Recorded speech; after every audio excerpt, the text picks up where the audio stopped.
দেখুন, শান্তনুবাবুর অপরাধটা কি ছিল? আরজি করের কাণ্ড নিয়ে তিনি মুখ খুলেছিলেন, বিতর্কের কিছু অন্যায়কে তিনি তুলে ধরেছিলেন। আমরা বিরোধী, আমরা বলতে গেলে আমাদের উপরে বিভিন্নভাবে দমন পীড়ন হচ্ছে। শাসক যখন বলেছে, শাসকের পক্ষ থেকে বলেছে, তাকে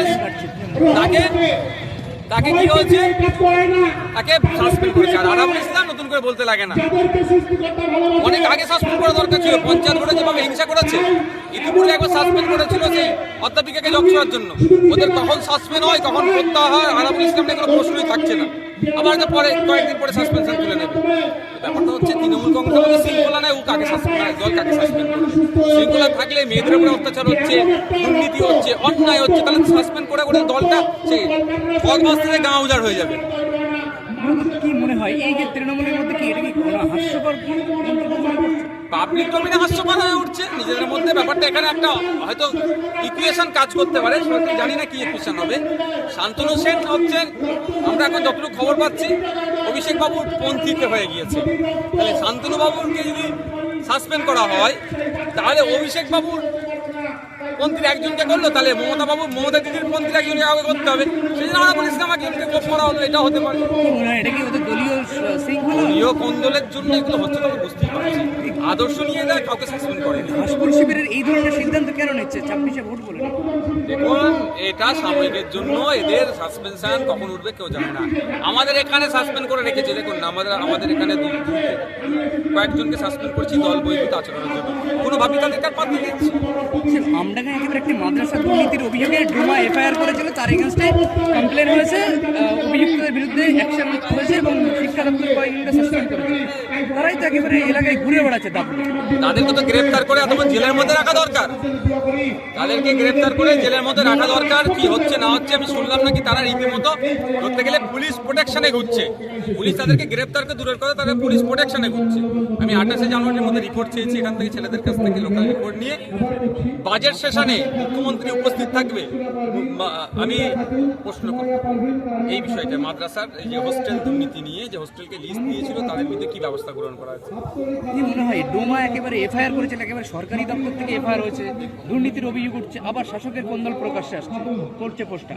যেখানে হাত দেবেন সেখানে দুর্নীতি, যেখানে খুঁজে পাবেন আপনি সেখানে দেবেন তৃণমূল উপস্থিত হয়ে যাবে। আর যেখানে তৃণমূল সেখানে দুর্নীতি। ওই মাদ্রাসা থেকে শুরু করে মন্দির, মসজিদ থেকে শুরু করে গির্জা, যেখানে তৃণমূল আছে, যেখানে সেই মাদ্রাসার জমি ঝেড়ে দিতে পারে, মন্দিরের দেবত্ব সম্পত্তি ঝেড়ে দিতে পারে, গির্জা সম্পত্তিরা নিয়ে নেবে। এমনি তো বাদ দিন, আপনি কদিন আগে দেখলেন না, বিধবা ভাতা থেকে স্বামী বেঁচে আছে, মহিলাকে বিধবা দেখিয়ে বিধবা ভাতা দিচ্ছে, আবার 3000 টাকা কাটমানি নিয়েছে তৃণমূলের নেতা। এই দুরবস্থা এদের। সমব্যাথী প্রকল্প আছে না, মারা গেলে কত টাকা দেয় কাফন বা দাহ করার জন্য, কবর দেওয়ার জন্য, খোঁজ নিয়ে দেবেন, সেখান থেকে 500 টাকা ছাড়ে না, কাটিং করে নেয়। অনেক মানুষ তো টাকা দেয়, তাহলে কাটিং 500 টাকা হয়তো করে নেয়। সমব্যাথী বা এইগুলো তো ম্যাক্সিমাম মানুষ অ্যাপিয়ার করেই না। জানাতে হবে তো, জানানোর দায়িত্ব তো রাষ্ট্রের। জানানোর দায়িত্ব রাষ্ট্রের। তোমার এই অফার আছে, তোমার জন্য এই প্রকল্প আছে রাজ্যের মানুষের জন্য, এটাতে কে অ্যাভেল কে ডিসঅ্যাভেল। আমি যদি অ্যাভেল হই আমি অ্যাপ্লাই করব, আমি যদি অ্যাভেল না হয়, ডিসঅ্যাভেল হয়, তাহলে আমি করবো না। এই যে সমব্যাথী যে প্রকল্পটা আছে, এটা তো একেবারে মানুষ তো শব্দ সামনে রেখে অনুদান চাইতে যাবে না সরকারের কাছে, কিন্তু কোথাও মনে হচ্ছে একটু কমতি রয়েছে। না, এমনও তো আছে এইরকম অর্থের অভাবে সব দাহ করতে পারবে না, শেষকৃত্য সম্পূর্ণ করতে পারবে না, এমনও আছে তো। আরে না খেতে পেয়ে মারা যাচ্ছে যখন ভাবতে পারছেন না, আপনি আপনার না খেতে পেয়ে মারা যাচ্ছে, আত্মহত্যা করে নিচ্ছে কি আর্থিক অনটনের কারণে, তাহলে ওটা করতে পারবে না কেন? তো ব্যাপারটা হচ্ছে ওটা তো ঠিক সিস্টেম আনতে হবে। ওটা দায়িত্ব কাদের নেওয়া দরকার? পঞ্চায়েত থেকে আমরা মেম্বার পাঠাচ্ছি আমাদের বুথ থেকে, কাকে? একজন জনপ্রতিনিধিকে। জনপ্রতিনিধির কাজ হবে কি, সে ওই বুথের 1000-1500 মানুষকে দেখভাল করা। তারপরে আমরা কি পাঠাচ্ছি? সমিতির মেম্বারকে। সমিতির মেম্বারের কাজ কি হচ্ছে? 1000-4-5 মানুষকে দেখভাল করা। জেলা পরিষদকে পাঠাচ্ছি কি করতে? ওই 3টে পঞ্চায়েতের প্রায় 3টে পঞ্চায়েতের মানুষকে দেখভাল করা। এমএলএ কে কেন পাঠাচ্ছেন?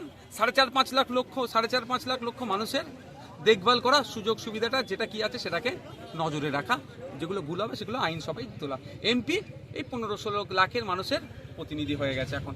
এইটা তো কাজ, জনপ্রতিনিধিদের কাজ এটাই। কার অসুবিধে কার সুবিধে, এই শীতকাল আসছে কার কম্বলের দরকার, কার মশারির দরকার, কার কি দরকার সেটাকে নোট করে সেটাকে তার দেওয়া, যতটা পারবে রাষ্ট্রের দ্বারা প্রোভাইড করা। সেটা কি করছে? সেটা করছে না। উল্টে গরিব মানুষ যার কাটমানি 10,000 টাকা দেওয়ার ক্ষমতা নেই, একবার সে 10,000 বার করতে পারবে না, তার বাড়িটা কেটে যে 20,000 টাকা কাটমানি দিচ্ছে তাকে বাড়ি দিয়ে দিচ্ছে। এই অপদার্থদের হাতে ক্ষমতা চলে গেছে। আমরা তো এটাকে ফিরিয়ে আনতে চাইছি। আমরা চাইছি, দেখুন আমাদের কাজ হবে, আমাদের হাতে যদি কোনো সময় দেয় ওর রাজ্য পরিচালনার দায়িত্ব, তো গরিব মানুষকে আর ওই ঘটা করে শীতবস্ত্র বিতরণ অনুষ্ঠান করতে হবে না। বছরের শীতের শুরুর পূর্বেই বুথ ভিত্তিক কতজন প্রকৃত কম্বল পাওয়ার দরকার তাদের বাড়িতে কম্বলটা পৌঁছে যাবে। সেলাইন বিভ্রান্তিতে এক পশুদের মৃত্যুর পরে কড়া নবান্ন, ঘোড়ার ডিম হবে, কদিন করা থাকবে, হইয়াই হচ্ছে বলে আর কি হবে। এই যে কোম্পানিটা সেলাইন দিয়েছে, অলরেডি কর্ণাটকা তো ওই কোম্পানিটাকে ব্যান করেছে, 2 নম্বরই মাল দেওয়ার জন্য কর্ণাটকে ব্যান করেছে। এবং কর্ণাটকের হেলথ মিনিস্টার একটা বড় আর্টিকেল লিখেছে, নিউজ পেপারে এসেছিল, ন্যাশনাল লেভেলে নিউজ পেপারে আর্টিকেল লিখেছে এটাকে কে করে। তখন আমাদের রাজ্যের সরকার এটাকে ব্যবস্থা গ্রহণ করতে পারেনি। ন্যাশনাল পেপার তো রাজ্যে তো আছে, রাজ্যের দপ্তরে থাকে তো ন্যাশনাল পেপার। যদি বলেন আমি কোন খবরে ছেপেছে না না ঠিক কথা, ন্যাশনাল পেপারে ছেপেছিল, সেই পেপারে কাটিং আমার কাছে আছে। অ্যাকচুয়ালি এরা তোলাবাজি বেশি দিয়েছে, কাটমানি বেশি দিয়েছে, হয়তো এরা বেশি টাকা দিয়েছে। যে একটা সেলাইন 20 টাকায় কিনবো, 200 টাকার বিল বানাবো, তোমাকে 180 টাকা দিয়ে দেবো, এই ধরনের হতে পারে। ওই 180 টাকার চক্করে পড়ে মানুষ মারা যাচ্ছে। আরে আমার তিলোত্তমতে এই প্রতিবাদটা করেছিল, অবৈধ ওষুধ আসছিল, মানে যেটা মানে আপনার উইদাউট, মানে যেটা খেলো মাল আসছিল, খারাপ মালপত্র আসছিল, ঔষধগুলো হচ্ছে ভেজাল আসছিল, এর প্রতিবাদ তো করেছিল। এরপর তো টার্গেট এটাই ছিল। তো তিলোত্তমার চোখে আগুন দিয়ে দেখিয়ে দিয়ে গিয়েছিল এই অন্যায়গুলো হচ্ছে। ভাইজান, তৃণমূল কংগ্রেসের সাথে আমরা দেখেছি যে বিরোধীদের আগে ঝামেলা হতো, এখন তৃণমূল কংগ্রেসের সাথে তৃণমূল কংগ্রেস এটা আগে না, শুরু থেকে তৃণমূল লড়াই করছে, কাগের মাংস খায় না, তৃণমূল সাথে মারামারি করে। Thank you.